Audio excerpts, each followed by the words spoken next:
Welcome back to the Talking Success series. I'm your host Kenidy with my co-host Davion. And today we're talking about buying versus renting. So with buying versus renting, a lot of people have a misconception that buying a house is the best option, and if you rent, you're just throwing money away and it's kind of a waste of time, and vice versa. Some people think buying a house is completely stupid and that renting is the way to go. And today we're kind of here to clear that up for you guys. But before we do that, if you want to go ahead and drop a like on the video, go ahead and comment for us and subscribe. Be greatly appreciated. And follow us on our socials, which is in the description. Yes, sir. So with that being said, let's get straight into the video. So with buying a home, a lot of people think that, you see the mortgage payment and you compare it to the rent of another house or apartment and so on, and you think, they're not too different. I could probably afford that. But the thing is, when you buy a house, there's actually a lot more that goes into it. You got your mortgage payment, you got your insurance, you got your repairs, you got your opportunity costs, property tax. All that is all bundled up into actually buying a house. On top of, once you buy it, you got utilities, lights, gas, water, internet, cable, anything else that you want to add to the house. You got to all do that yourself. And sometimes renting, some of those things are included in your rent, or they charge you a smaller fee because they have so many units. They have to buy a package deal. So mainly for cash flow purposes, renting is better than buying. Even though with buying a home, you get the tax benefits, renting on like a month-to-month basis when it comes to cash flow is a way better option.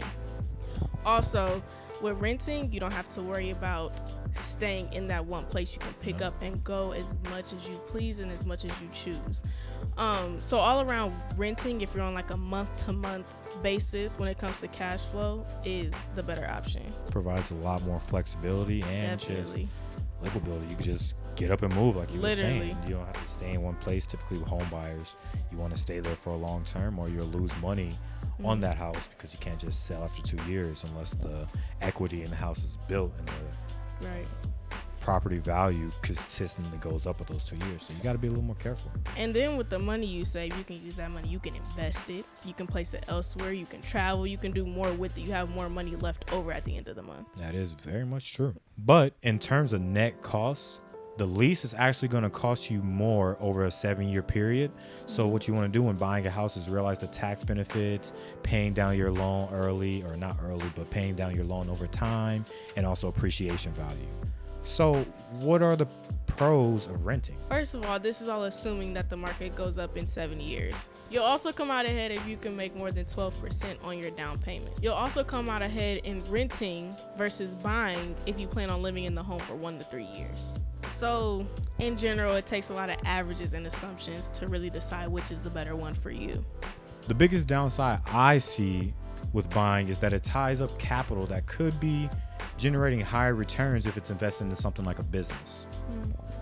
And for someone who only wants to buy a house and live there for only a couple years, it's dangerous to assume that the market is going to be constantly appreciating during that time. So generally, it's a lot better for that person to be renting because then you don't have to worry about selling the house. But for those planning to live in their home for longer than 7 years, buying might be the better way to go. So the benefits of that is you basically lock in your home ownership. You don't have to deal with the rent increases. You don't have to deal with a landlord. That is your property that you have the free will to do whatever you want with. You could throw all the parties you want, have all the girls you want, or men, whatever way you swing, whatever gender. Yeah. Whatever, drugs, alcohol, whatever you want. You ain't got to worry about and clean up the smell, nothing, unless you got some important guests coming over, and then you got to try to clean up. But at the end of the day, it's your crib, so you could tell them just get out. You know what I'm saying? Instead of renting, you got a landlord and you got to abide by his rules. No, you make your rules on your property. That is your property. On your time. Period. However, you are tying yourself down if you choose to buy, and especially if you're only planning on just living your house for 1 to 2 years and then sell, you're actually most likely going to take a loss unless the market some magical way just continues to appreciate those 2 years. But you have to still make enough to cover commissions and closing costs, so the chances of that happening are very slim. But in the long term, owning is still cheaper than renting a home if you do it for about 7 years like we talked about previously. But overall, how long you want to be in that place should be a big factor on whether you're buying or renting. Yeah, that honestly is going to be the biggest determining factor on whether you should buy versus rent. Short term, renting is better. Long term, buying is better.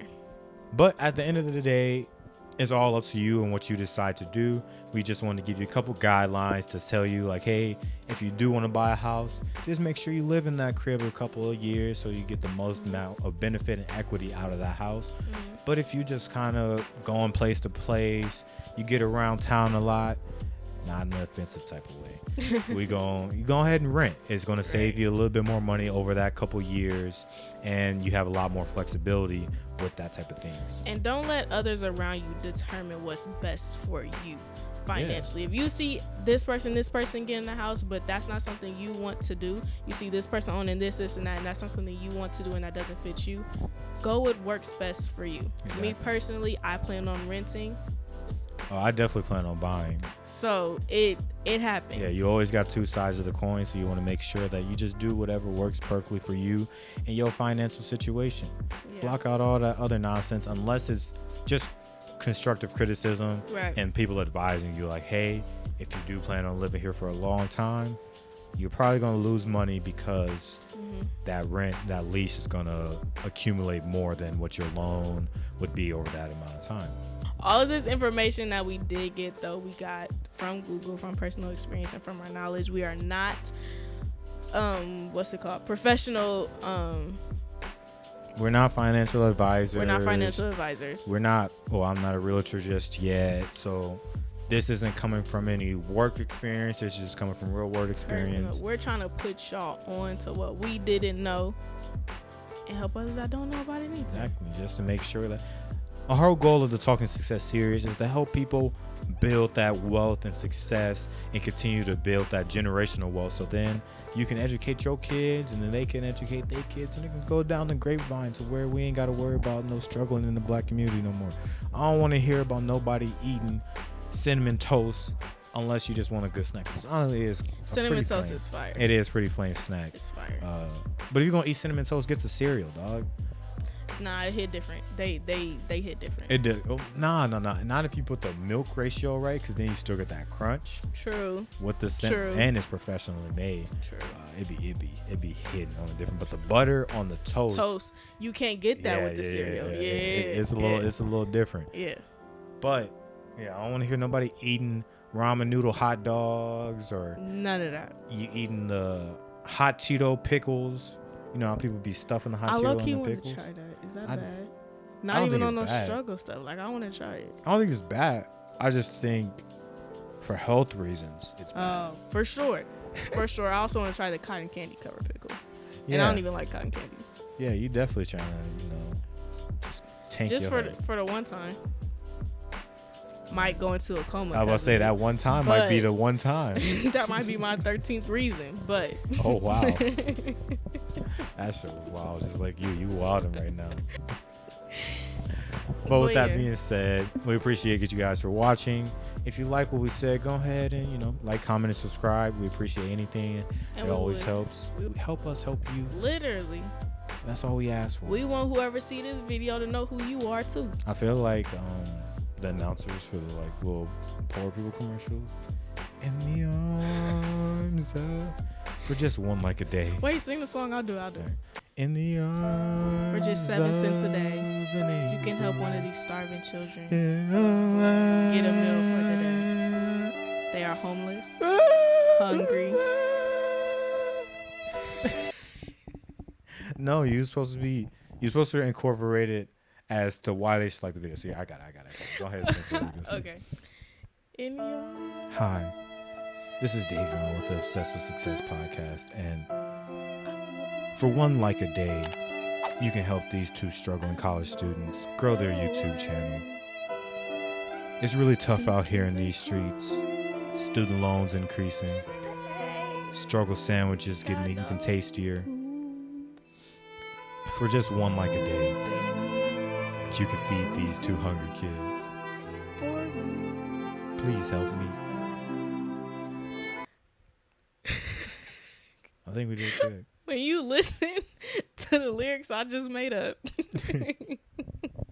I could barely hear him, but it's no way worse than my voice cracking and screeching into the microphone. True.